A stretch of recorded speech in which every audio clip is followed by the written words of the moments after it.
महाराष्ट्र में बीजेपी ने कर दिया सीएम चेहरे का ऐलान। ना एकनाथ शिंदे ना देवेंद्र फडणवीस बनेंगे सीएम। महाराष्ट्र में बीजेपी के फैसले से मचा महायुति में हड़कंप। दिल्ली के ऐलान से महाराष्ट्र में घमासान, महाराष्ट्र में होगा नया सीएम फेस का ऐलान। महाराष्ट्र में बीजेपी के चाणक्य ने एक बार फिर से अपनी स्ट्रैटेजी से सबको चौंका दिया है। दिल्ली से जारी हुए फरमान ने बीजेपी के ही गठबंधन महायुति में अब टूट पैदा कर दी है, क्योंकि इस बार फैसला सीएम फेस को लेकर है। बीजेपी ने यहां पर खेल कर दिया, क्योंकि इस बार सीएम ना तो एकनाथ शिंदे होंगे और ना ही देवेंद्र फडणवीस।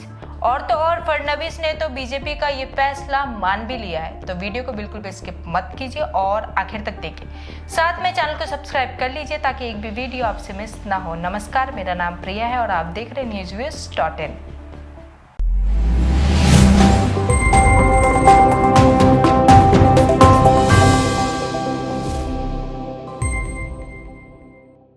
मायानगरी मुंबई में अभी विपक्ष की वजह से ही नहीं बल्कि दिल्ली की सरकार के फैसले की वजह से माहौल गर्म है। अब ये बात किससे छुपी है कि एकनाथ शिंदे हो, देवेंद्र फडणवीस हो या फिर अजीत पवार, ये तीनों नेता भले ही एक साथ हो लेकिन कहीं ना कहीं सीएम को लेकर इनमें टकराव अक्सर देखने को मिलता है, जो कि हाल ही फिलहाल में बटेंगे तो कटेंगे नारे के समय भी नजर आया था, जब अजीत पवार ने कहा था कि ये नारा महाराष्ट्र के लिए नहीं है। भले ही ये नेता सामने ना कहे लेकिन कहीं ना कहीं तीनों में सीएम बनने की चाह तो जरूर देखी गई है। अमित शाह ने जब कहा कि फडणवीस को चुनाव जिताए तो सबको लगा कि महायुति का अगला सीएम देवेंद्र फडणवीस को ही बनाया जाएगा। लेकिन एक बार फिर से दिल्ली से ऐसा फरमान सामने आया जिसने गेम चेंज करके रख दिया और एक बार फिर से सीएम फेस को लेकर सवाल खड़े हो रहे। हुआ ये कि विनोद तावड़े से जब सीएम फेस को लेकर सवाल किया गया तो उन्होंने बिहार की ओर इशारा किया।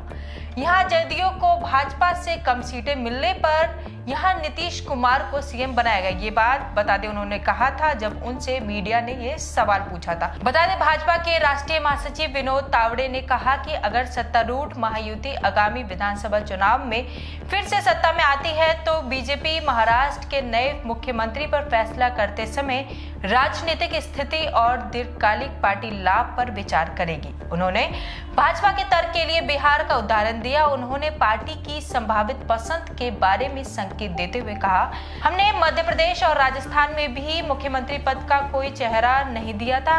हम एकनाथ शिंदे के नेतृत्व में चुनाव लड़ रहे हैं और चुनाव के बाद हम अगले मुख्यमंत्री के बारे में फैसला करेंगे। विनोद तावड़े के इस बयान से महाराष्ट्र की राजनीति में भूचाल आ गया, क्योंकि जैसा उन्होंने कहा वैसा अगर होता है तो एकनाथ शिंदे, अजीत पवार या फिर देवेंद्र फडणवीस में से कोई भी सीएम नहीं बनेगा और तीनों का पत्ता कट जाएगा। पार्टी नए चेहरे को मौका देगी, जो कि वो पहले भी कर चुकी है। लेकिन बीजेपी के इस फैसले से महायुति में टूट जरूर पड़ सकती है। वहीं देवेंद्र फडणवीस से जब एक इंटरव्यू के दौरान सीएम फेस को लेकर सवाल किया गया तो उन्होंने कहा कि ये फैसला पार्टी करेगी। और तावड़े के बयान पर भी उनका कहना था कि तावड़े दिल्ली में रहते हैं, उनको इस बारे में ज्यादा पता होगा कि आलाकमान का फैसला क्या होगा, जिसके बाद से कहीं ना कहीं तस्वीर साफ नजर आ रही है कि बीजेपी एक बार फिर से महाराष्ट्र में सीएम फेस को लेकर खेल करने जा रही है। तो आपका क्या कहना है सीएम फेस को लेकर? क्या बीजेपी पुराने चेहरे में से किसी के एक को सीएम बनाएगी या फिर कोई नया चेहरा होगा, जैसा कि हमने मध्य प्रदेश में देखा, राजस्थान में देखा, इसके साथ ही साथ यही फॉर्मेट हमने उड़ीसा में भी देखा है, या फिर जो पुराने फेस है उन्हीं को सीएम बनाया जाएगा? तो ये बात आप हमें कमेंट करके बताएं। वीडियो को लाइक करें और चैनल को सब्सक्राइब करना बिल्कुल भी ना भूलें। newsviews.in